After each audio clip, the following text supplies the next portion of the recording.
आप सभी को नमस्कार। आज मैं आप सभी के समक्ष अहोई माता की व्रत कथा लेकर आई हूँ और इसका क्या महत्व है तो श्रवण करते हैं। 2023 दिनांक 5 नवंबर को अहोई अष्टमी का व्रत रखा जाएगा।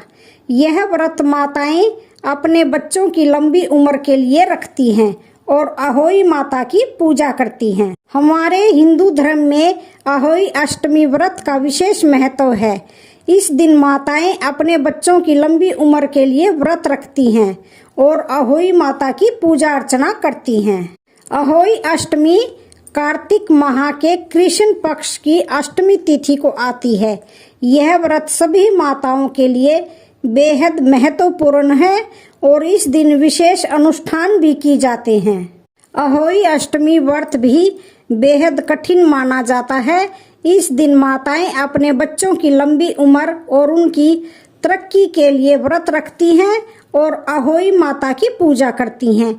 ऐसा माना जाता है कि इस दिन व्रत रखने से स्वास्थ्य, सुख, समृद्धि और खुशी की रक्षा होती है और सभी मनोकामनाएं पूर्ण होती हैं।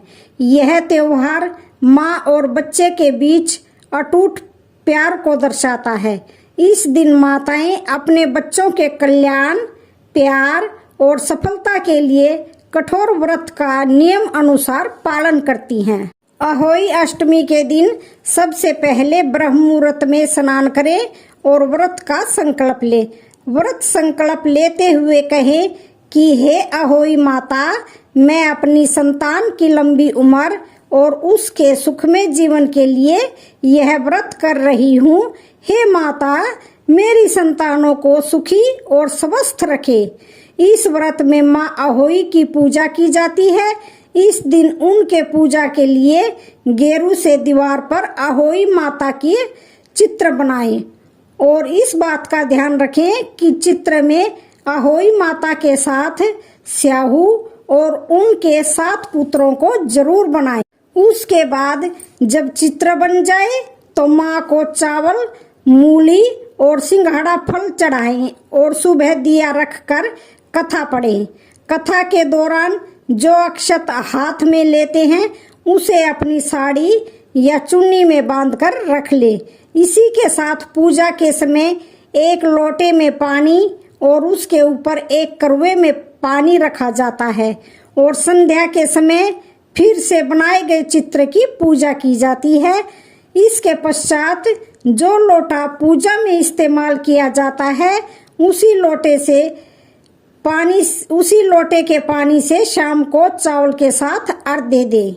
वहीं अहोई पूजा में चांदी की अहोई विधिवत बनाई जाती है जिसे स्याही कहा जाता है। स्याही की पूजा दूध, भात और रोली से की जाती। अहोई माता की कथा। एक साहूकार था जिसके 7 बेटे थे, 7 बहुएं तथा एक बेटी थी। दीपावली से पहले कार्तिक वदी अष्टमी को 7 बहुएं अपनी इकलौती ननंद के साथ जंगल में खदान से मिट्टी लेने गई। जहां से वे मिट्टी खोद रही थी वहीं पर स्याहू सेह की मांद थी। मिट्टी खोदते समय ननंद के हाथ से सेही का बच्चा मर गया। स्याहू माता बोली कि अब मैं तेरी कोख बांधूंगी। तब ननंद अपनी 7 भाभियों से बोली कि तुम बदले में अपनी कोख बंधवा लो। सब भाभियों ने अपनी कोख बंधवाने से इनकार कर दिया, परंतु छोटी भाभी सोचने लगी कि यदि मैं कोख न बंधवाऊंगी तो सासू जी नाराज हो जाएंगी। ऐसा विचार कर ननंद के बदले छोटी भाभी ने अपनी कोख बंधवा ली। इसके बाद जब इसके जो भी बच्चा होता तो 7 दिन बाद मर जाता। एक दिन साहूकार की स्त्री ने पंडित जी को बुलाकर पूछा कि क्या बात है कि मेरी इस बहू की संतान 7वें दिन क्यों मर जाती है। तब पंडित जी ने कहा कि तुम काली गाय की पूजा किया करो। काली गाय स्याहू माता की भाईली है, वह इसकी कोख छोड़े तब तेरा बच्चा जिएगा। इसके बाद से वह बहू प्रातः काल उठकर चुपचाप काली गाय के नीचे सफाई आदि कर जाती।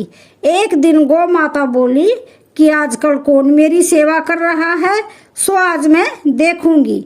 गौ माता खूब तड़के जागी तो क्या देखती है कि एक साहूकार के बेटे की बहू उसके नीचे सफाई आदि कर रही है। गौ माता उससे बोली कि तुझे किस चीज की इच्छा है जो तू मेरी इतनी सेवा कर रही है, मांग, क्या चीज मांगती है। तब साहूकार की बहू बोली कि स्याहू माता तुम्हारी भाईली है और उन्होंने मेरी कोख बांध रखी है, उनसे मेरी कोख खुलवा दो। गौ माता ने कहा अच्छा। तब गौ माता 7 समुद्र पार अपनी भाईली के पास उसको लेकर चली। रास्ते में कड़ी धूप थी, इसलिए दोनों एक पेड़ के नीचे बैठ गई। थोड़ी देर में एक सांप आया और उसी पेड़ पर गरुड़ पंखनी के बच्चे थे, उनको मारने लगा। तब साहूकार की बहू ने सांप मारकर ढाल के नीचे दबा दिया और बच्चों को बचा लिया। थोड़ी देर में गरुड़ पंखनी आई तो वहां खून पड़ा देखकर साहूकार की बहू को चोंच मारने लगी। तब साहूकारनी बोली कि मैंने तेरे बच्चों को मारा नहीं, बल्कि सांप तेरे बच्चों को डसने आया था। मैंने तो तेरे बच्चों की रक्षा की है। यह सुनकर गरुड़ पंखनी खुश होकर बोली कि मांग, तू क्या मांगती है। वह बोली 7 समुद्र पार स्याहू माता रहती है, मुझे तू उसके पास पहुंचा दे। तब गरुड़ पंखनी ने दोनों को अपनी पीठ पर बिठाकर स्याहू माता के पास पहुंचा दिया। स्याहू माता उन्हें देखकर बोली कि आ बहन, बहुत दिनों में आई। फिर कहने लगी कि बहन, मेरे सिर में जुएं पड़ गई हैं।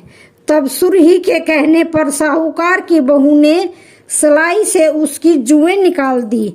इस पर स्याहू माता प्रसन्न होकर बोली कि तेरे 7 बेटे और 7 बहुएं हों। वह बोली कि मेरे एक भी बेटा नहीं, 7 बेटे कहाँ से होंगे। मेरी कोख तो तुम्हारे पास बंधी पड़ी है। यह सुनकर स्याहू माता बोली कि तूने मुझे ठग लिया। मैं तेरी कोख खोलती तो नहीं, परंतु अब खोलनी पड़ेगी। जा, तेरे घर तुझे 7 बेटे और 7 बहुएं मिलेंगी। तू जाकर उजमन कर, 7 अहोई बनाकर 7 कढ़ाई करना। वह लौटकर घर आई तो वहां देखा 7 बेटे और 7 बहुएं बैठी थीं। वह खुश हो गई। उसने 7 अहोई बनाई, 7 उजमन किए तथा 7 कढ़ाई की।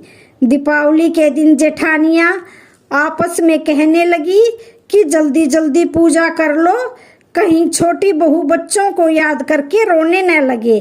थोड़ी देर में उन्होंने अपने बच्चों से कहा, अपनी चाची के घर जाकर देखाओ कि वह अभी तक रोई क्यों नहीं। बच्चों ने देखा और वापस आकर कहा कि वह कुछ मान रही है, खूब उजमन हो रहा है।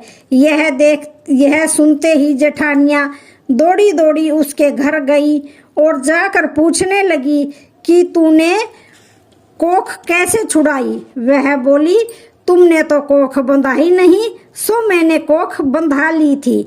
अब स्याहू माता ने कृपा करके मेरी कोख खोल दी है।